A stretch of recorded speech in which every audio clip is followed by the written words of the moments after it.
We're going to have fun. We're going to get loose. We're going to conjure up some spirits. That's the motto for the show. We're going to have fun, get loose, and conjure up some spirits. Yay. Some strange spirits. Yay. Let's get loose and conjure up some spirits.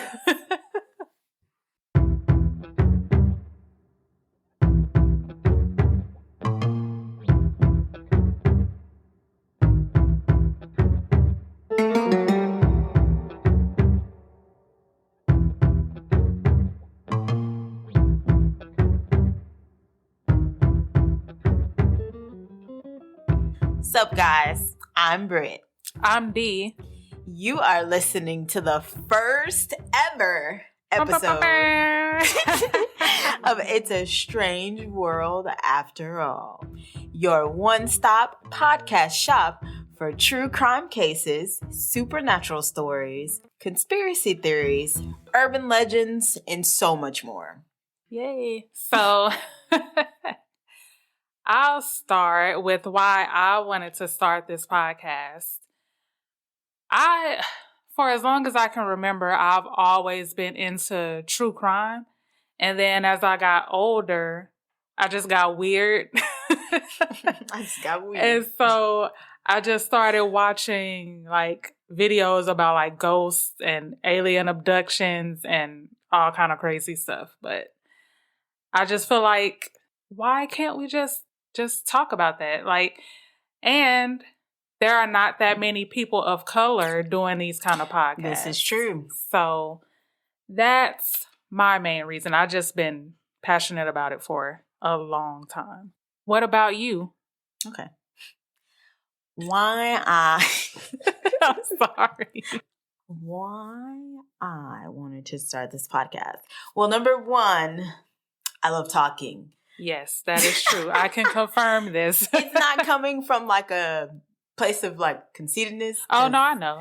I just like to talk. Can't help it. No, I can't help it. I used to get in trouble in school, especially elementary school, for talking too much. They used to be like, she has straight A's. She's a great student. She just talked too much. So that's number one. I figured I should use my gift for something. Also, same thing as you. We grew up in a family where they had a book club of Stephen King books.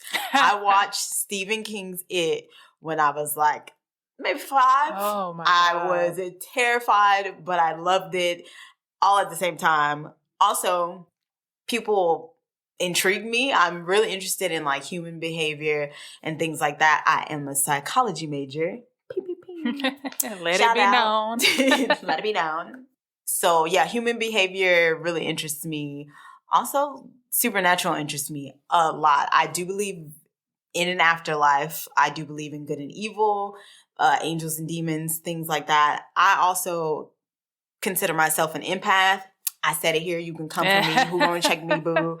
I honestly feel people's feelings. I also think that I'm sensitive to the supernatural and things like that. So that's one of the reasons, another reason, why I wanted to start a podcast. Also, I would love to walk into my job, hit a Jerry Maguire moment. Same. And walk on out. So. Yes. Yeah. Oh, also, because we are launching the podcast during Black History Month, we wanted to feature stories revolving around Black lives. Through the hardships, the disregard, the racism, through it all, your story matters. Yes, I love that. So, going from that to demons. Wait, I told her, maybe we should use this as our first episode. Here we go. Maybe we should use this as our first episode because it was lighthearted. And I'm like, what's lighthearted? Demons? I was like, well, it's not like death or rape. It's just demons. Demons. It's a little old demon. Yeah, this story, and it involves, like we said, we're doing it for Black History Month, so it involves a Black family. Which, when you brought this story to me, at first, I was like, you know how Charlemagne the God is with Black men don't cheat? I was like, quote, Black people don't get possessed. We already have so much shit going on. Demons are just like, nah. Or we're like, nah, I ain't got time for that. But then I found out they were possibly Catholic. And this is of no offense to anyone Catholic. I'm not like repping my set. But my theory is that Catholics know something that we don't know. They have to. I never thought about that before, but they have to. Like when you think about the movies or cases over demonic possession, I feel like it's always someone that practices Catholicism. Yes. What are y'all doing? I never thought about that before. Oh. Y'all, they gonna be there. We might be the leftovers. We might. That's the way we going now. We might. It's snowing in Texas. It is 14 degrees. We were not ready. I mean, we should have been ready because we knew. Yeah. We believe it when we see it. And we seen it. We seen it now. Okay, let's get into these demons. In November 2011, Latoya Ammons, her mother, Rosa Campbell, and her 3 children, at the time ages 7, 9, and 12, moved into a house located in 3860 Carolina Street in Gary, Indiana. It is reported that in order to protect her children, she never released the names to the media. But I found the names, but out of respect, I didn't put it in here.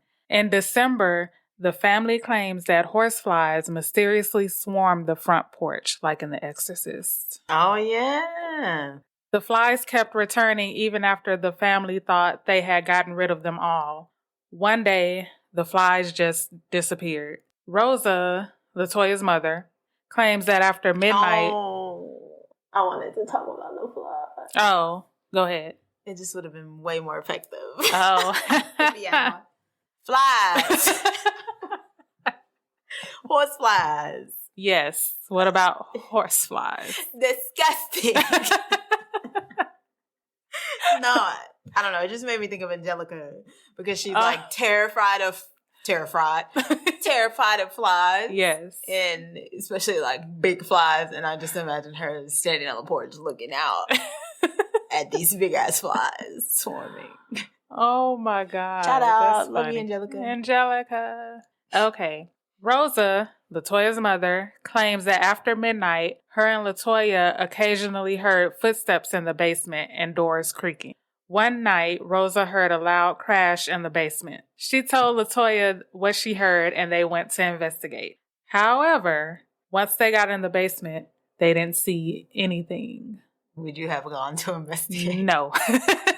Okay, so this is my thing with Black folks. Yes, I'm calling you out. Y'all be complaining when like you watch a movie. Yes, y'all. You Blacks. We complain. You too. You. When you go to a movie, you see someone go check out a sound. Yeah. But if you're in a house by yourself and you hear something, what do? You either have to check out the sound or call the police. Get under the covers. You don't get a tag. You don't know that. You don't get a tag. It ain't like an intruder is gonna come in and be like, "Oh, she must have left." They see your ass laying under the blanket, B. Like, go check out the sound. That's all I'm saying.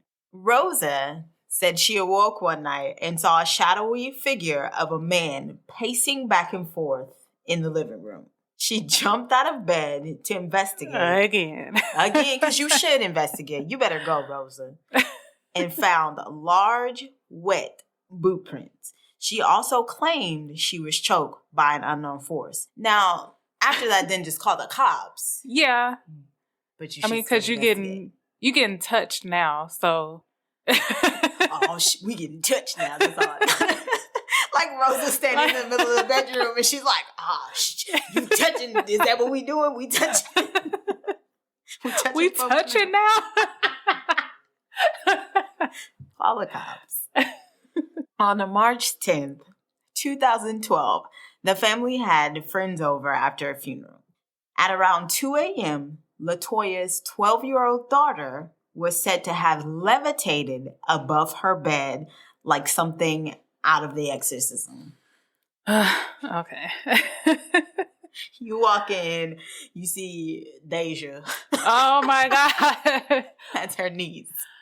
I What do you do? The power of Christ compels you. That's a tough one because what would you do? I don't know. Like, you don't know until you're in that position because, it's my niece. You're my niece. Yeah. You could have used you as an example. Oh, I'm levitating. Why do you have to use the younger one? I feel like she had a better chance than me. I'm fighting. Like, I honestly don't know what I would do. Like, what do you... She was watching The Craft. Light as a feather, stiff as a bar. She was completely unconscious at the time. The family prayed until she returned to bed. The daughter had no memory of the incident. So I guess the best bet would have been to have pray. Oh, yeah. Like, all these are demons. I don't think that I could handle it, though. I know I couldn't handle it. The older son was allegedly thrown across the room by an unseen force. We gotta get out. We gotta go. Yeah. Move at this point. From the flies, I would have left. All I can think of is I'm tired of these flies on this mother. Yeah. That's what I would have loved to, I think. Yeah. The younger son experienced a minor possession. Reports say that his eyes rolled into the back of his head. He was growling, saying, "It's time to die, and I will kill you."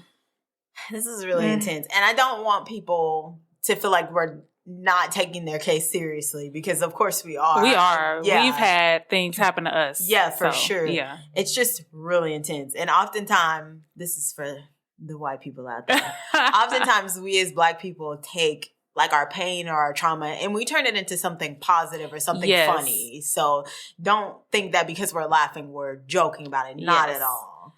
If you need a reference, check out Black Twitter. Taking pain and coronavirus. I don't know what I would do in that situation either. Like, he's possessed. Yeah. Like, it's too much. It's a lot. It is a lot. The family called local churches, but most refused to listen. Eventually, after listening to Rosa and Latoya talk about the house and visiting it, officials from one church told them their home had spirits in it. They recommended the family clean the home with bleach and ammonia, then use oil to draw crosses on every door and window. Why are you laughing? Because of what you're about to say about what Latoya did. It was like Latoya took that advice and was like go ahead. Latoya said she poured olive oil on her 3 children's hands and feet, then smeared the oil in the shape of crosses on their foreheads. Latoya was like, I'm not taking your advice, I'm not playing the blood. We were bathing in the oil. We rubbed the house down in oil. Man, I mean, I would have did the same thing. Yeah. Because I'm not about to play with none of these demons. I'm not about to play with these demons. Latoya and Rosa reached out to 2 clairvoyants. So essentially they reached out to like 2 mediums, kind of like me. Yeah, like empaths. They're sensitive. So they're sensitive to things like that, like to energies, supernatural. No, but they also communicate. Oh, no, that's what I was going to say. Mediums communicate. Yeah, that's what I'm saying. Mediums do not empaths.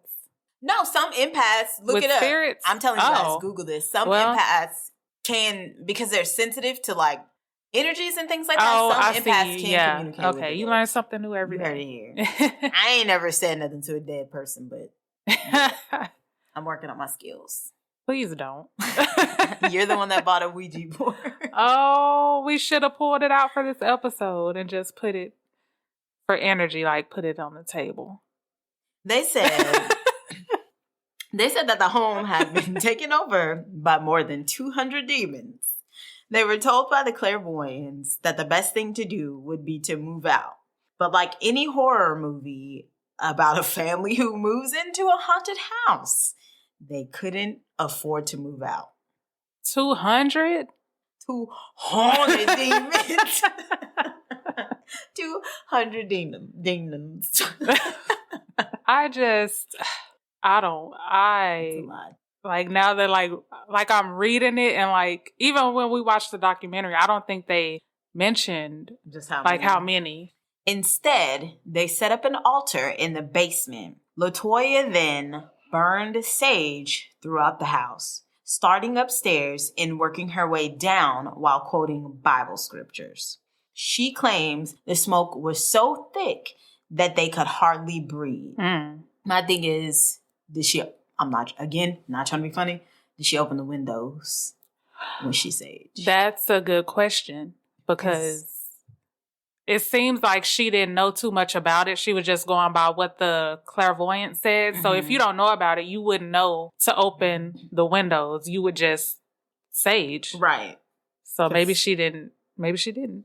Yes. And then for those of you listening that don't know much about like smudging and sage and things like that, you have to open up windows and doors if you can to let the negative energy out, those negative spirits out. So maybe that's something she didn't do. Also, sage does not have the best smell, in my opinion. So no, it doesn't. Just open the window. Yeah. That's why I use Palo Santo.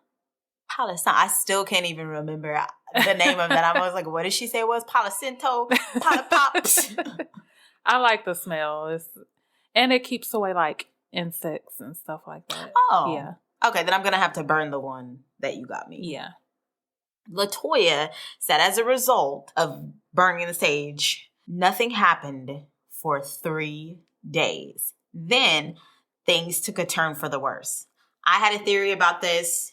Demons make a mockery of the number 3. It is a representation of the Father, the Son, and the Holy Spirit. Yes. So I felt like maybe... Also, she has 3 kids. She does. So it was like unlucky numbers. That's why I don't like odd numbers. Because 13, 3, unlucky numbers. Yeah. But that was also something that I thought about. It also made me think about when we stayed at the intro. Shout out the intro apartments. No, don't shout them out. Don't shout that they got great piece of crap out. Backsplash in the kitchen. I guess. I used to wake up at 3 o'clock all the time. It would either be between 3 and 3:15. And I would like wake up, just lay there and be like, please don't be 3 o'clock. And it would be 3 o'clock. And I'm like, is this a demon pushing on my bladder? The demons wanted me to pee. That's the same place where I saw a shadow figure. Oh, you weren't the only one that saw that shadow figure. Oh, though. Angelica saw it too. She told me she saw it too. I saw it too. Oh, Jesus. I want to say that I was with Angelica when I saw it, because I feel like we were sitting maybe in my room and thought Troy was home or something. Like we literally saw a figure walk down the hall. Y'all saw it way before I even saw it. Maybe. Because when I saw it, Troy was already gone. He had already left like a while ago. Like a long little time. bit after he left. But yeah, that's where I saw it. What is that place built on? Is it like built on Indian burial ground? I don't know. There was some crazy stuff that happened there. Yes. We could do another episode. Definitely, on that. yeah, definitely get into it. But don't move into the intro unless you like haunted stuff. Allegedly, we could not be held responsible for anything that's said in this podcast. They said demons possessed Latoya and her 3 children. The kids' eyes bulged, evil smiles spread across their faces, and their voices deepened. Make you uncomfortable. It does. It make you want to be like. And then, like when I'm uncomfortable, I laugh a lot too. So I'm like, same. Don't take us to a funeral. Lord. It'll be terrible. Rosa says the demons didn't affect her because she was born with protection from evil. How? Was I born? Wait. How you get that? I said, wait. My thing is, what is the what is the protection? Yeah. And then why she couldn't extend it to the family? Exactly. Like, is it a family thing? Is it a medium clairvoyancy type? You think she might be like a medium? Possibly. Maybe. But then why did they have to hire other? She probably didn't know. I don't know. Because, like, Black people don't talk about stuff like this because they don't want people to think that they're crazy. Oh, yeah. And maybe she never even thought about it. Maybe she, like, dismissed it. Yeah. And was like, I'm just, That's possible. So she didn't know that she had the gift of clairvoyance. Yes. She said that she and others like her have a guardian who protects them. I want one. You don't know what you got. Latoya says she felt weak, lightheaded, and warm when she was possessed. Her body shook and she felt out of control. The youngest boy was discovered sitting in a closet talking to a young boy that no one else could see. That's every movie every thriller movie in existence. I don't play with babies and dogs. No. If a dog is barking for no reason, Roscoe, you gotta go. And if a baby or toddler is talking to the air, demons, you gotta go. Exactly. If the Lord sees fit to bless me with a child, soon as something like that happens, they out of there. Throw the whole baby away. Throw the whole baby away. The other boy was describing what it felt like to be killed. The daughter would later tell mental health professionals that she sometimes felt as if she were being choked and held down so she couldn't speak or move. That to me sounds like sleep paralysis. Because that happens to me a lot. Same. But have you ever seen anything? I'm trying to think. I don't know that I've ever seen anything. I've just woken up and not been able to, physically not been able to move. So I was listening to a podcast and they were talking about sleep paralysis, but I was like, I've never seen anything. No. And a lot of people who have it, they describe seeing like a shadow figure or something, or something demonic. Yeah, I've heard that too. But my thing is when it happens to me, I can't move anything, so I can't even open my eyes. I can open my eyes. I just can't move. It literally looks like, what's the show? With the lady from You. She was loving You. Haunted House on... I used to say House on Haunted. No. The Haunting of Hill House. Okay, yes. Remember she struggled with sleep paralysis, but her eyes were... So it's literally one of the most helpless feelings ever. You're laying there. It is. Usually my eyes are open and I'm just like, I can't move. Sometimes I can't even breathe. Chris will tell me, hey, you stop breathing in your sleep. Yeah. That is... It's pretty scary. Isn't sleep the closest thing to death? Don't come in here with that. No, I don't want to think about that. Your body systems, the way that they... It is, but okay. I know we're talking about demons, but I don't want to go to sleep. I'm not. The doctor's like, oh, why haven't you gone to sleep since February 14th? It's Valentine's Day. I don't want to die. I don't like to think about death. I'm sorry. I can't. She says she heard a voice say she'd never see her family again and wouldn't live another 20 minutes. Some nights were so bad the family slept in hotels. I don't blame them. Yeah. The family reached out to their physician, Geoffrey. I think it's just Jeffrey. I know. I knew it was Jeffrey. I just wanted to make it fancy. Oh, okay. Let's see if you can get this last name right. The family reached out to their physician, Jeffrey Onyeuku, on April 19th, 2012. I know words. When he visited the home during the haunting, he noted that their behavior was delusional. Someone from his office contacted the police, and the children were taken to the hospital. The older boy was described as acting rationally, while the younger boy screamed and thrashed about. It took 7 men to hold him down. And that's the youngest son. Yeah, the youngest son. Oh. So this is a kid.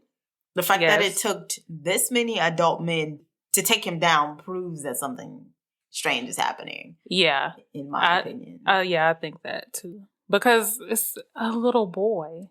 Yeah. No matter how uncontrollable he was, either one, definitely no more than two, I would have felt like would have been able to, what do you call it, sustain him. Yeah. Oh, look at you. Sometimes. Swing and a miss.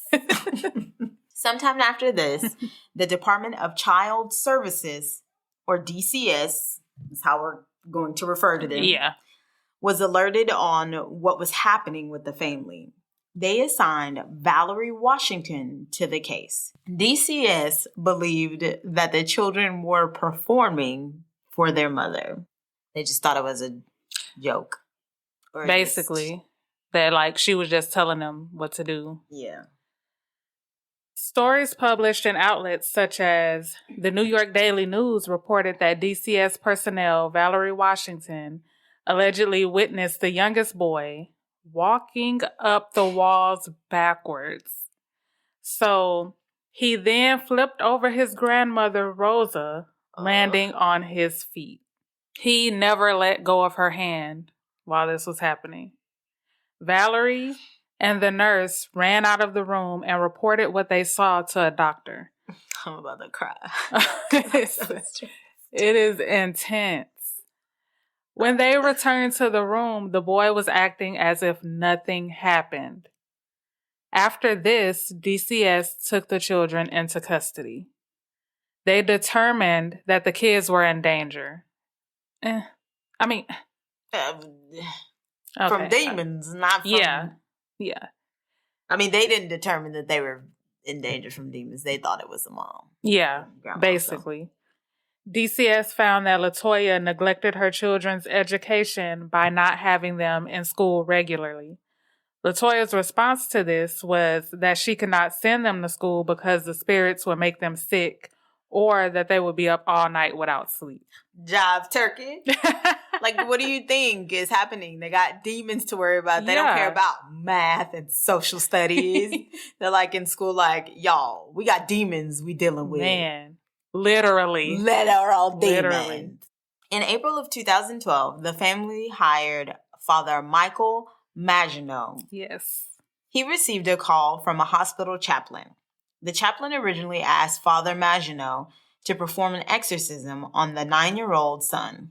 Father Maginot says that he had never received a request like this. He interviewed the family on April 22nd, 2012 for 4 hours and concluded they were indeed being tormented by demons. During this interview, the Venetian blinds in the kitchen were swinging back and forth even though there was no air current. Maginot also said that he saw wet footprints in the living room. Was that Rosa who saw them as well? Or was it? Okay. Yeah. So see, a second person saw these footprints, DCS. Latoya complained about having a headache, so Maginot placed a crucifix on her forehead and her body started convulsing. Ugh. Okay, so related, same family, not twins. But did you know that evil spirits cannot say Jesus Christ? That's what this made me think of. Oh. So if someone is supposedly, so if someone is possessed, or if you're questioning whether or not someone's possessed, say you with somebody, you're like, is she possessed? Yeah. Just ask them to say Jesus Christ. And supposedly, if you're possessed, you can't say it. You say his name in its entirety. That is interesting. She's going to be like, say Jesus to everybody. Look, I'm bus stop, say Jesus Christ. In the line at Walmart. Just to be sure I'm not possessed, let me try to go ahead. See, we used to do it in college, and it's hard to do it without laughing. Jesus Christ. Oh. Amen. Hallelujah. She got good. I was scared. I feel like if you're worried about being possessed, you're probably not possessed. Okay. That's how I feel. Okay. Okay, so Father Maginot blessed the house, and Latoya and her mother stayed with family members until an exorcism could be performed. In the meantime, DCS performed welfare checks on the house. Valerie Washington went back to the home with the police officers. It is said that their police radios and other equipment started to malfunction. So like me watching all these ghost hunting shows. They say that when that happens, like spirits or whatever are like draining your batteries and stuff for energy so they could get stronger. So that's why that happens. Yeah. Also, like, if you have, like, a full battery, all of a sudden it'll just go dead. Yeah. Okay. Because they're draining energy from wherever they can. Okay. I think my Android phone was possessed. I mean, it was an Android. No, I'm not even going to say nothing bad about Android. She bougie. Actually, I like my Android better than my iPhone, but let's not get into that. One officer records inside of the house and catches something saying, "Hey." Another police officer, Charles Austin, said he was sitting in his squad car when his FM/AM radio, how did he say it? I don't even remember. FM/AM. began scanning through channels. He said that only static was playing when a deep voice growled over the radio. Hold on, let me... Because I want to say it how he said it. Yeah. I want to do him justice. A deep voice growled over the radio. "Hey, you in there." The horror. Imagine. The horror. I was going to say Ossifer. Officer Charles Austin believed paranormal activity occurred in the house. Austin said photos he took on his phone seemed to have strange silhouettes in them. A photo published by the Indianapolis Star shows what appears to be a shadowy figure in the window. No one was home at the time this photo was taken. That's a photo you showed me? Yes. And terrifying. It looks like, because I don't want to say it looks fake, because, I mean, this is something that they went through. Yeah. Like, I don't want to take that away from them. Yeah. It just looked, and then they didn't take the photo. This is true. So, I don't know. I'm thinking since it was a news outlet that took the photo, maybe they could have, like, did a little Photoshop just to sell, like, to sell the story. But I don't know. Do you think we can post it for the story? Just post it on our Instagram. On our Instagram. Mm-hmm. We should be able to post it. Okay. We'll post that in our Instagram. Yeah. So you guys can look at that and tell us what you think. And let us know if you think it's real or not. I'm team terrifying. It's terrifying. DCS demanded that Latoya take her children to therapy and stop talking to them about demons. And she complied. She was willing to do anything to get her children back. I mean, I think I know where you're going. It's going to get a little racial. A bit. Okay, so in any stories involving like white families or families that are not families of color, did they take them kids away from their parent? I don't believe they did. But this is not an extreme case, Andrea Yates, but it was clear that she was dealing with psychological issues. There were like a lot of red flags and nothing was done. Nothing was done. They're gone. Her kids are not here now, so. I don't want to be too controversial, but oh well. It seems like it was I don't know if we said this, but it was the physician that got DCS involved. Okay. But why? I mean, I understand why, but I don't think they should have taken her kids from her. I don't think so either, because it wasn't proof that she was like abusing them or But I guess they felt like if you're suffering from these delusions, then you're not fit to take care. Yeah. So again, I'm not asking for better treatment, fair treatment. So just maybe in future cases where white women are wilding and drowning, or saying that Satan wants to take their kids aren't clean, maybe they should do more. Do the same thing that they would have done in this case. Yeah. That's all I'm saying. That's all. And that's all, folks.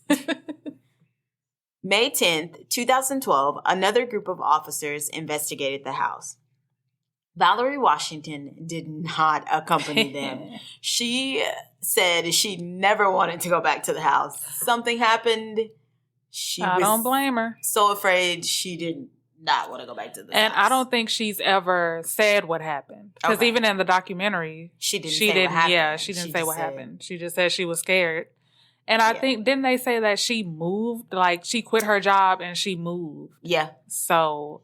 Something happened. Serious happened, yeah. Another caseworker.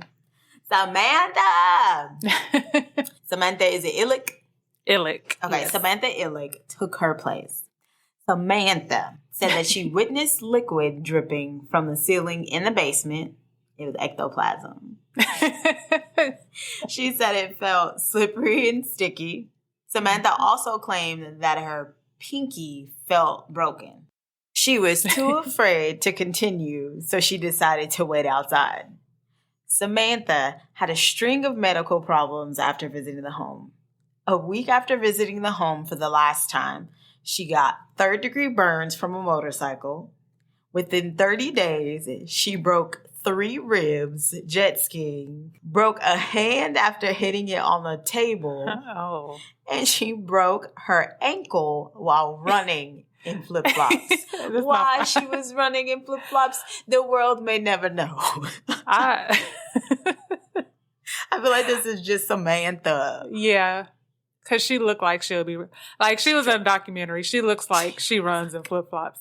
But that's hilarious. I'm sorry she broke her ankle. Wait, what was the vine? Which one? He was like, I'm going to say it. I'm not sorry you broke your elbow. Oh, Samantha. I'm sorry you broke your ankle. That is hilarious. And got third-degree burn. Father Maginot finally gets approval to perform an exorcism. I thought, okay, I don't know how long this took, but I don't think it took long enough because I feel like I've seen somewhere where it takes a while for them to like approve an exorcism. Yeah. So maybe I think if it's like an extreme case, which this is, so maybe that's why. Yeah. But I just thought that was weird that he got approval so fast. Yeah. Father Maginot thinks that he needs to cleanse Latoya before performing the exorcism. He feels like whatever is haunting the family has attached itself to Latoya. In June of 2012, Father Maginot brought Latoya to his church where he performed the cleansing. He managed to weaken the hold the evil spirits had on Latoya after a few hours. He performed 2 more exorcisms on Latoya, giving the final one in Latin. You better go, Maginot. After the 3rd exorcism, Father Maginot claimed Latoya was finally free. She has been delivered. I'm sorry, I'm going to stop. I'm going to be serious for real. Latoya found another home a year after the hauntings began, and she was reunited with her children, as she should be. There were no other reports of paranormal activity in their new home. Of course, there were some skeptics. Charles Reed, the landlord, said he had never experienced any supernatural events at the house. Neither have any of the previous tenants. He said that the Ammons were behind on rent and used the paranormal events to avoid making payments. The tenant who moved in after Latoya had not noticed any paranormal events. Reed was convinced the events were a hoax. Reed better go on somewhere. Who has the time with 3 kids, single mother with 3 kids, to fake this? Exactly. Like I'm too lazy to sit up here and go to those lengths to not pay my rent. Even though, in this economy, looking pretty promising. But that took a long time. It did take a long time. That and then has to get your yeah. kids involved. Yeah. And to risk having them taken away. Yeah. So The children were interviewed by psychologists, and several professionals concluded the children were acting deceptively and in accordance with their mother's beliefs. One psychologist, So different articles had different names. So in some she was Stacy and others she was Tracy. So I didn't know. I'm gonna call her Stacy Trace. Stacy Trace, right, noted that the youngest son acted possessed. Whenever he was asked questions he didn't wish to answer. According to skeptical investigator Joe Nickel, the photo published by the Indianapolis Star was not an official photo and was not taken by the police department.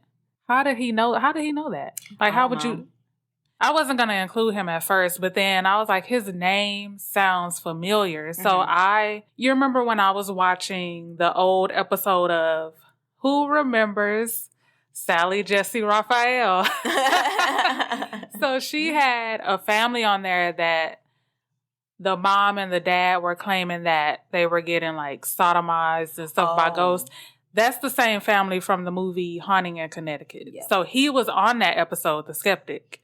And he also he went against Ed and Lorraine Warren a lot. So once I realized that was him, I was like, oh, I need to include him. Yeah.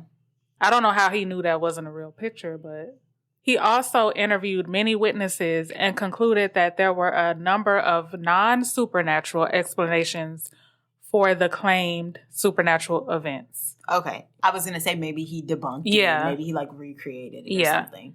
The family physician, Jeffrey Onye-Ukwu, was skeptical from the beginning and didn't witness any paranormal events. He believed the family was hallucinating. Mass hysteria. Oh. Or is yeah, that would be mass hysteria. Yeah. Wasn't mass. What's mass? How many people make masses? I want to say more. This is just me.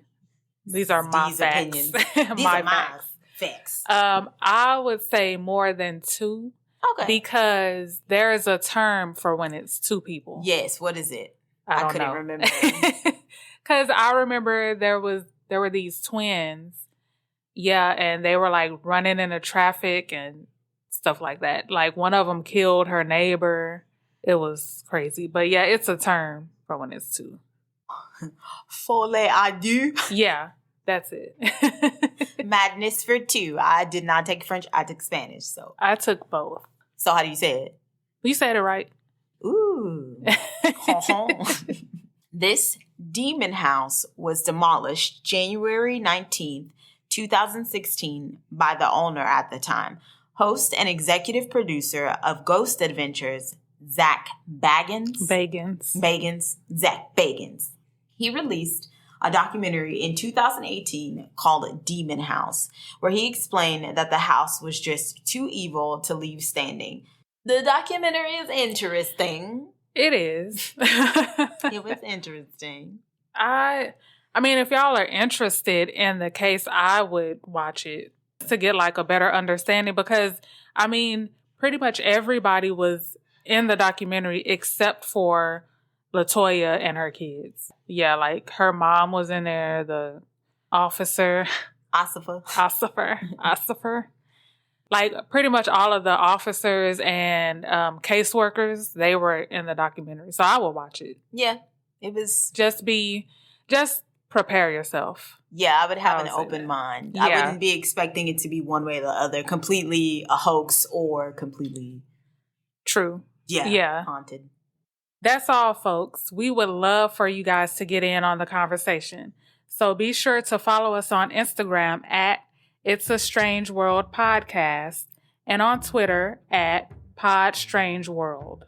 I know that's weird. It is. But it's because the bitch-ass Twitter wouldn't let us use our actual name. It also wouldn't let us do anything like a Strange World or anything like that. Yeah. So if any of you guys have listened and you got our podcast name, hit us up so we can get it back. Like if you're not using it, I guess. You know, sometimes people aren't using it. Oh, yeah, that's true. But it is at Pod Strange World. Instagram, It's a Strange World Podcast. Tell us what you guys think about the Ammons haunting. Also, if you guys, let us know if you guys would like an episode covering the Demon House documentary and what Zach Bagans and his crew, Bagans.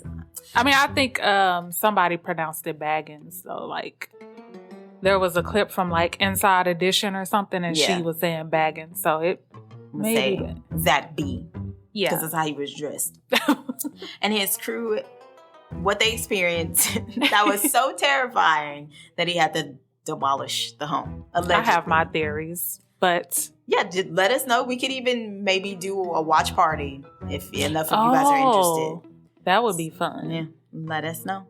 So, see you next time on It's a Strange World After All. And thank you for keeping it strange with us. Thank you. Bye. Bye.